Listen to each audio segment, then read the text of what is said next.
बुधवार को इंदिरा गांधी आयुर्विज्ञान महाविद्यालय एवं अस्पताल के आपातकालीन और ट्रॉमा सेंटर का शुभारंभ मुख्यमंत्री ठाकुर सुखविंदर सिंह सुक्खू ने किया।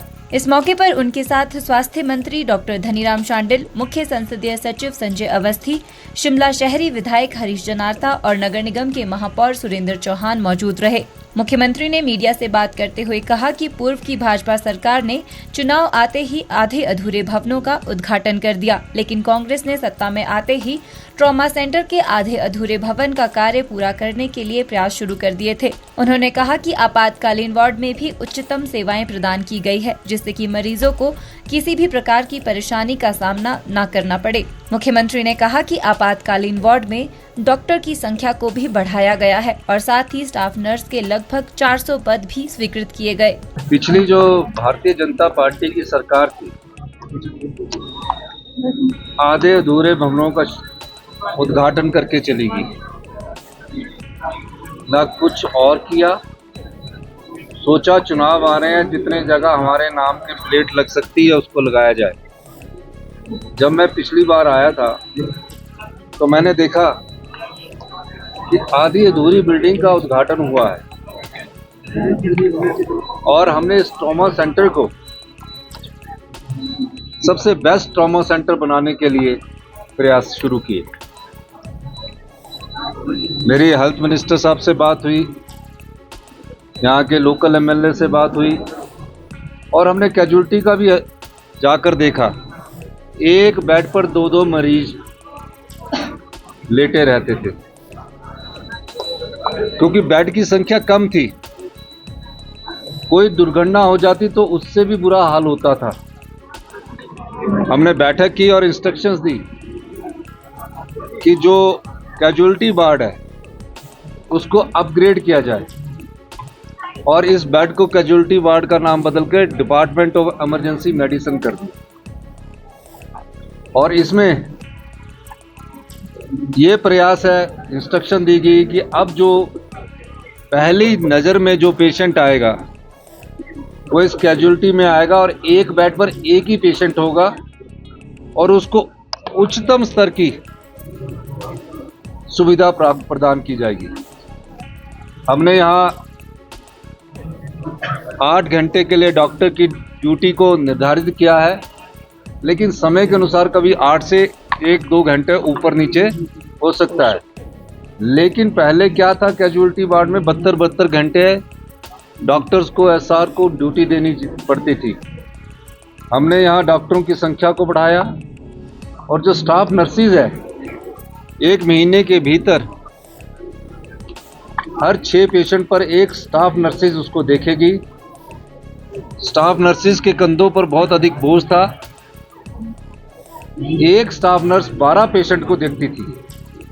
अब आप बताइए, जो स्टाफ नर्स 12 पेशेंट को देखती होगी, अगर वो 2-2, 3-3 भी चक्कर लगाएं और हर प्रकार से उसकी दर्द को सुने तो भी पूरा दिन 8 घंटे काम करने के बाद भी वो पूरा नहीं हो पाता था। इसलिए हमने इस इंदिरा गांधी मेडिकल कॉलेज में 400 स्टाफ नर्सिस के पद स्वीकृत किए हैं, जिसकी टेम्परेरी तौर पर अभी नियुक्तियां कर दी जाएगी 1 महीने के भीतर। दूसरा, अभी मैं पिछले दिनों 2 दिन पहले यहाँ राउंड पर भी आया था।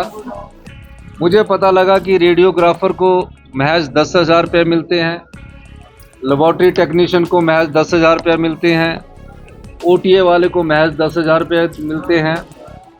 अगले बजट से उनके इस 10,000 को दुगना कर दिया जाएगा, ये मैं उनको कहना चाहता हूं, क्योंकि अभी बजट बन चुका है और बजट में हम कई प्रकार के परिवर्तन कर रहे हैं। इस दौरान मुख्यमंत्री ने नेता प्रतिपक्ष को झूठ की संज्ञा देते हुए भाजपा को आड़े हाथ लिया। उन्होंने कहा कि भाजपा बार बार कांग्रेस सरकार के बारे में झूठा प्रचार कर रही है। नेता प्रतिपक्ष तो झूठ के सबसे बड़े सौदागर है। पता नहीं क्या क्या बोलते रहते हैं, नए नाम खोजते रहते हैं, जैसे कि झूठ की पीएचडी कर रखी है। इसलिए बीजेपी का नाम बड़ी झूठी पार्टी होना चाहिए। पता नहीं कहां से कभी टॉयलेट टैक्स की बात करते जो कहीं है ही नहीं सोचा, कभी बोलते खेल टैक्स है। अब सबसे बड़े झूठे पर झूठ का टैक्स लगना चाहिए। सबसे ज्यादा झूठ अगर किसी ने बोला है तो नेता प्रतिपक्ष ने बोला है। 75 लाख लोग परिवार हिमाचल प्रदेश में रहते, किसी के पास आज टॉयलेट का बिल लिया गया है? और मुझे अफसोस होता है कि देश के प्रधानमंत्री इस बात को बोलते हैं। देश के प्रधानमंत्री जी को जो फीडबैक देते हैं, उन्हें इन फीडबैक में सोचना चाहिए कि किस प्रकार की ये लोग बात कर रहे हैं। हिमाचल प्रदेश की जनता पर आज तक कोई टैक्स नहीं लगा जब से 20 महीने से हमारी सरकार आएगी, लेकिन झूठ ऐसे परोसा जा रहा है जैसे कि सच हो रहा है। सोशल मीडिया भी उसमें ऐसे परोस रहे हैं जैसे कि सच हो रहा है। कभी हमारी आर्थिक स्थिति पर बात कर देते हैं।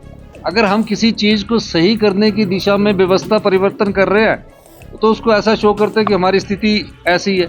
अगर हमारी आर्थिक स्थिति ठीक नहीं होती तो ऐसे बेड लगने थे हॉस्पिटल्स में, लेटेस्ट टेक्नोलॉजी आनी थी। तो ये चीजें कहकर वो जनता का ध्यान राजनीतिक तौर पर अपनी ओर आकर्षित करते हैं। हिमाचल प्रदेश की जनता पर किसी प्रकार का कोई टैक्स लगाने की कोई जरूरत नहीं है। हमारे जो इन्वेस्टमेंट ड्रेन हुआ है, जो हमारी संपदा को पिछली भारतीय जनता पार्टी की सरकार ने, जो जनता हिमाचल प्रदेश की जनता की संपदा है उसको लूटा है और लुटाया है, उसको हमारी सरकार ठीक कर रही है और हिमाचल की जनता के हित में फैसले कर रही है। हिमाचल न्यूज़ 24/7 के लिए शिमला से सपना शर्मा और हरदेव कुमार की रिपोर्ट। आप देख रहे